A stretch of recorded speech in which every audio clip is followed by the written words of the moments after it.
Thank you to Clifford for setting this up, connecting me with Branden. It's an honor to be a host in this little interview here, especially in my lab. This is an amazing opportunity. And of course, thank you to his mom for being present. Um, Thank you as well.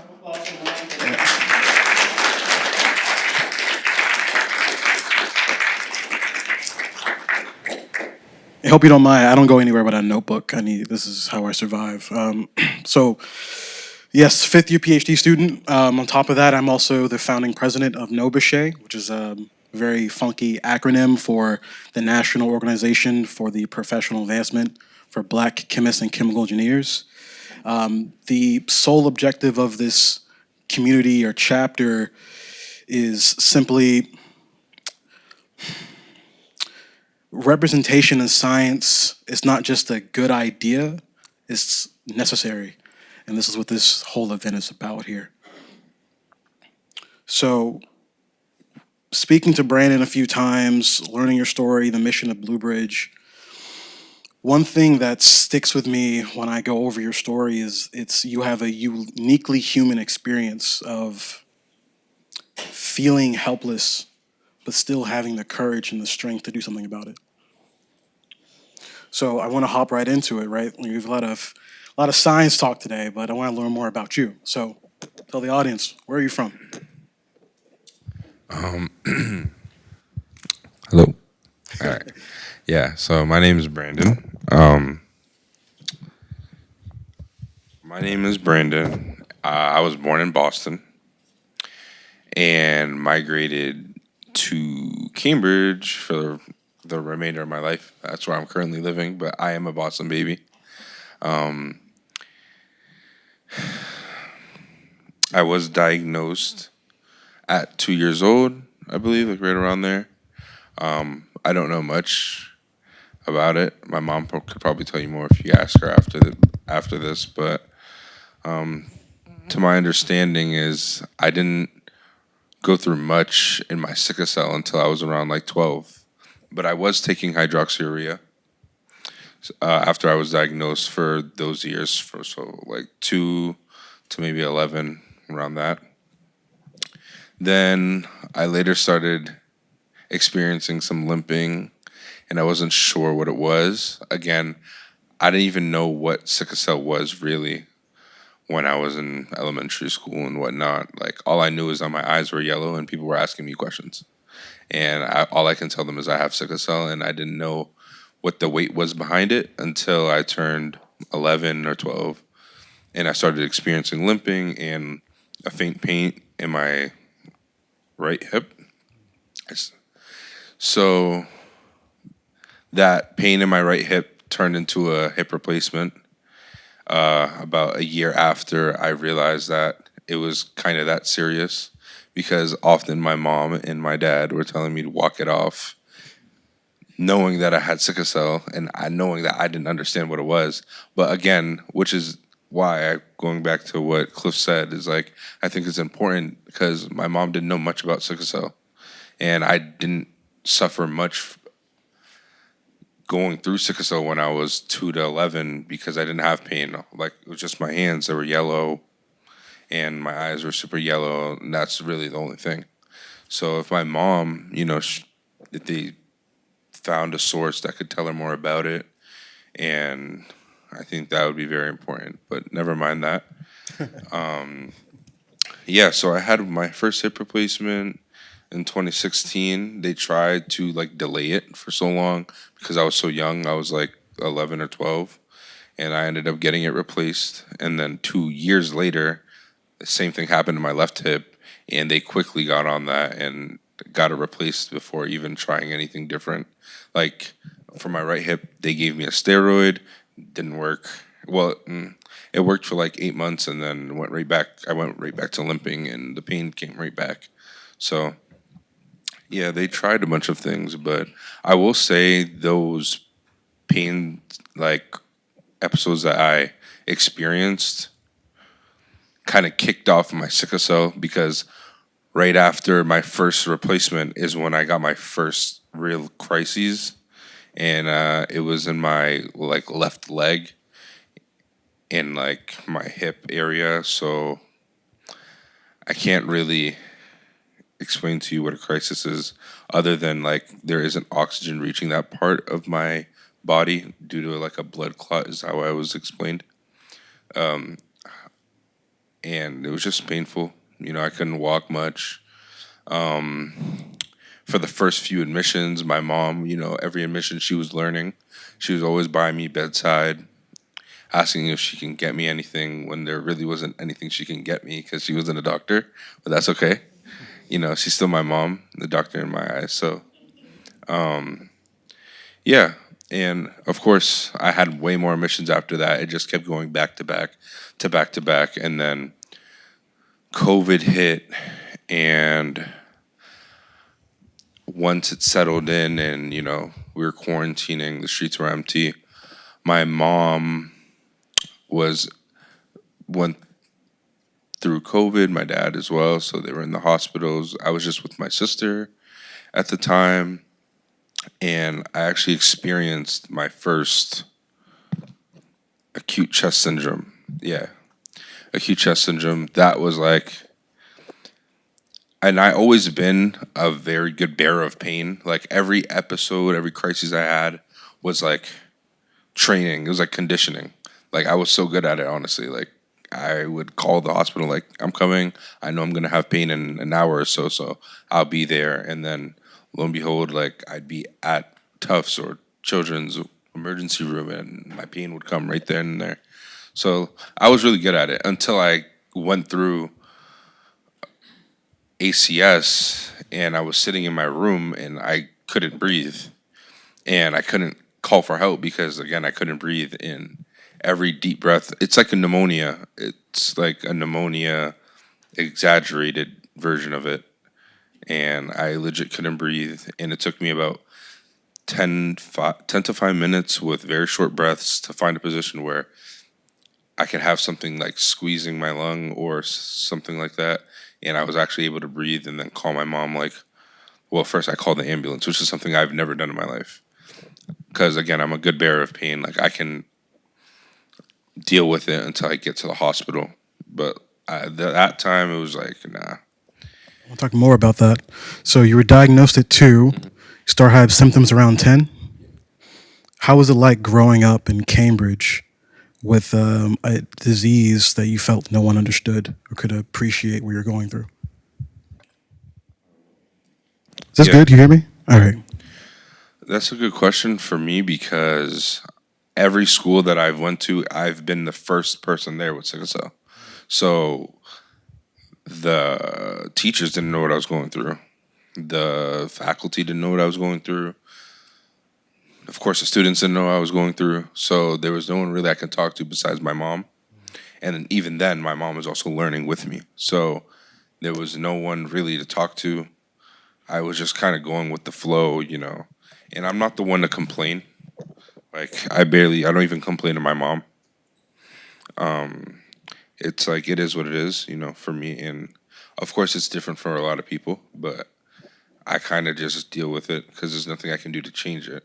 And of course, I wasn't, throughout those 10 years, I wasn't offered anything like besides different types of medicine. So I've tried Indari, I think it's called. I've tried, there's two names to it, but I think it's called Oxbrida or something like that. Valcelator, I think. And actually, the Valcelator, that worked really good, but it was expensive, so that didn't last long. And then went right back to the hydroxyurea. Again, kept me stable enough to where I can go to school, I guess. I was still missing a bunch of school, like months on end, and every year of school, it just kept stacking up. But like you said, for me, I'm not the right person to ask because I deal with a lot of things face front. Like it is what it is, and now that I've actually went through the gene therapy, my relationship with God has gotten stronger, and I realize that there's a plan, and I shouldn't spend so much time figuring out the why rather than just letting my letting God do His work and stuff. So yeah. It's very powerful. I mean, I come from, most of my family's from Birmingham or Tuscaloosa, Alabama. So when I hear about Boston growing up in Cambridge, you think these are the biotech meccas of the world, all the best doctors, all the best medicines here. So for me to hear about your story and you going to school and no one understands where you're going through is very foreign. It doesn't make any sense to me. But then you get here and you understand that the same perceptions that I have or my family has with medicine is what a lot of other black families have around the world, and especially in this country, where there's just a history of distrust or just lack of knowledge, right? So I wanted to ask, what was your relationship with healthcare even before sickle cell? I love talking about this because I love all of my nurses and all my doctors. They've treated me all well. Everyone that's working behind the scenes, like Beam right here. Yeah, you guys are the best. Like, Shout out Beam. yeah, for sure. And yeah, I love everyone that had to do with me, and even the people that didn't have to do with me. My respect comes a lot for again from my mom as well, because again she taught me to respect the people that I don't even. Oh, sorry. To respect the people that I don't know, because even the people I don't know are still working to help me. So like you know what I'm saying? You have your organization, Clifford as well, people in the crowd, you guys do your thing to help other people, and I think that's amazing. And as far as healthcare goes, like they saved my life. It's just been my mom, God, and the healthcare system and science. So I think yeah. Thank you. Dr. Archer asked a really good question. She asked, what was gene therapy? It's a very loaded question. It's a very hard question. And I feel like depending on the field of science you're a part of, you're going to answer it differently. But from a patient's point of view, could you describe or explain what a clinical trial is? In your own like opinion, like how was it for you? What was a clinical trial for you? The clinical trial was for me. It was a lot of waiting because it's not like I was in the hospital for pain, which would kind of keep me occupied.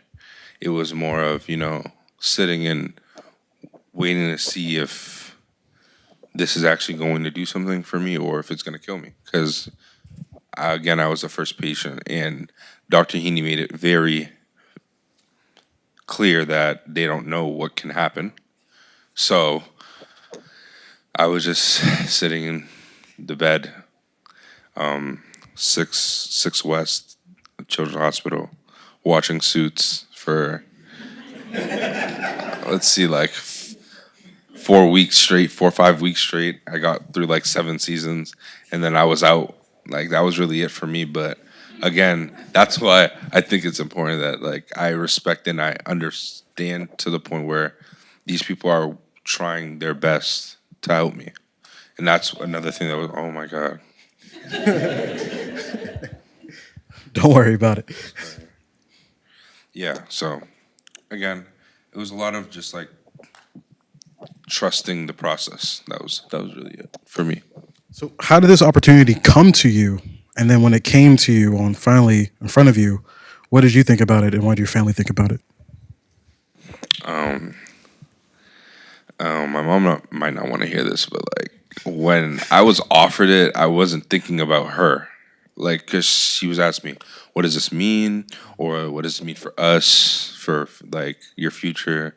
You're the first one. I was also offered CRISPR's trial, and like she was asking me a bunch of questions because, of course, my mom was worried. But I think of all times to use my own judgment was that point because my mom was very, she's emotional. And again, my acute chest syndrome, like honestly, like it was looking like I was on my way to dying because I was getting it back to back to back and I could not take it. And again, I'm a good bearer of pain. So that was just something that I couldn't deal with. But I think that, I don't know, it's just important, all of it. And making sure you're aware of your what people offer you is also important. I don't know. So, did you see this as a big risk or a big reward? How did you how did you interpret this opportunity? It was off of face value. It was whatever I can get. Like it was what I was offered. I don't have any full siblings. Didn't the other gene therapy didn't work for me because I don't have any full siblings. And they said it also works for a parent, but it comes with something called Graft's disease or something like that. And like that actually scared me. Yeah. I forgot what it does, but it definitely scared me when he explained it. So I was like, nah. And then weeks later, they were like, okay, you know what? You've had enough admissions, and you don't disqualify from these two base editing gene therapies. And it was like, it's either you go with one that people's already went through, and then they're showing me the chart of like, people's admissions and where they're at now, whether they're dead or whether they're still going through crises. And then there was Beam, which was blank, and I don't know, something resonated with it, like with me and it being blank. I was just like, you know what, like it's worth a shot. Because again, I was already well on my way. Like in my head, I was well on my way to dying, so I wasn't worried about whether that was going to kill me, because that would be the least of my problems. So I'm letting that sit for a moment. So, what made you finally say yes to Beam?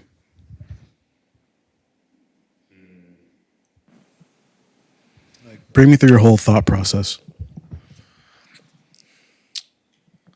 I think it was kind of more of personal. What was important for me was my mom and the people that were around me. So like my brother, my mom, my dad, my sister, like they were the reason that like I was strong. So I wasn't thinking more about what it would do to me. I was worried about what it would do for them. Because if I'm not here, they're suffering. And if I have a chance to do something to keep me here and to be healthy, or even, tell a friend that, yo, I went through this and it worked for me. And I have a friend that his name was Angel, and he was way more sick than me. Like I was super sick, like sick as hell hit me hard, but he was going through it. I haven't talked to him in a long time, but like he was going through it. So like I would love even today like to talk to him if I can find him, and tell him like, yo, I did this, and it's about going on 3 years no pain. Yeah. That's something that's crazy for me. Like that's insane. Again, yeah, just I wasn't worried about what my mom wanted for me, or what Sajai wanted for me, or what my dad or my sister wanted for me. It was like, this is what I want for them, because if I'm still here, it was worth it. So yeah, that was important. Yeah, I was going to ask, my final question to you is, how long have you been symptom free? But you said about 3 years. How many months exactly? So it was 2 years, and we're in May, so 29 months, no pain, just a headache. Congratulations, man. Thank you.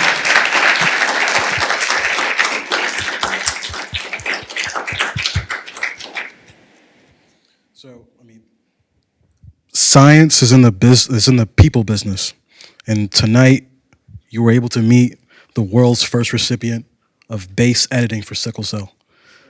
That is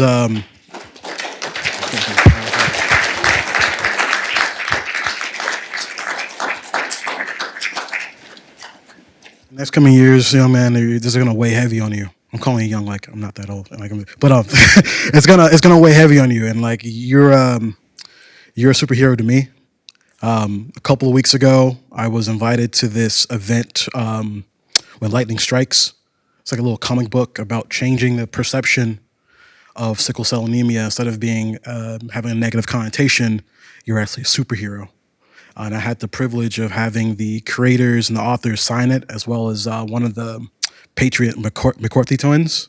So later on, I'm gonna have you sign that book for me as well. All right? Appreciate you. I also wanted to make like a comment on the times I've felt the best. I think in my life, the times I felt the best is every time my mom was next to me. When I got my product and I got home, and actually, the only other time where I actually felt like carefree is when I was with Beam, and I seen the light in everyone's eyes, the people that worked on my cells and stuff like that. Like, I was shaking. I was like, "Dang, that's crazy." To them, they didn't even know who I was, because I'm not sure how it, like, confidentiality works, but it seemed like I was patient 003, you know what I mean? Like, or whatever it was. So like for them to see me, it's like I'm an alien. Yeah. But like what they were working on for me is like it was all worth it in their eyes, and that was amazing. And the gratitude that they showed was like it warmed my heart, and I wish my mom was there to see it. She would have cried. Mm-hmm. So yeah, and I don't even cry, but I got emotional. So yeah, that was good. I feel you. So what's next for you? What are you looking forward to? I go to school at a National Aviation Academy. We need those. It's getting hot. Yeah, I graduate in February, 2027, and then depending on when my mom retires, I'm probably gonna move down to Florida, get my droning license. So then, like, I have the full aviation experience and working on airplanes, and maybe in the future, like Artemis 2, maybe Artemis 3. You know what I mean. So yeah. I'm looking forward to that, and I'm looking forward to my mom's retirement, sending her off to Curacao or whatever. You know what I'm saying, like Cyprus, whatever makes her happy. So yeah, that'd be cool. That's the right mindset, man. All right, congratulations.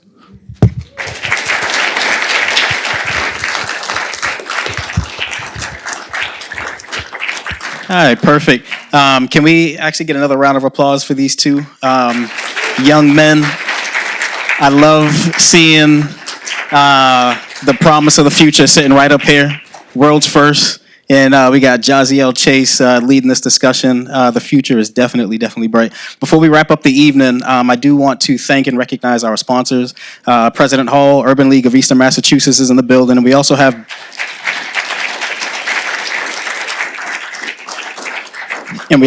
Beam Therapeutics in the building as well. Thank you for your support. Your support makes evenings like this possible. We are working hard to connect underrepresented folks to the research. So everyone in this room plays a major critical part in that process. So again, thank you all for coming out. Can we actually get a round of applause for all of our attendees as well? Burlington is not easy to come out to. Thank you.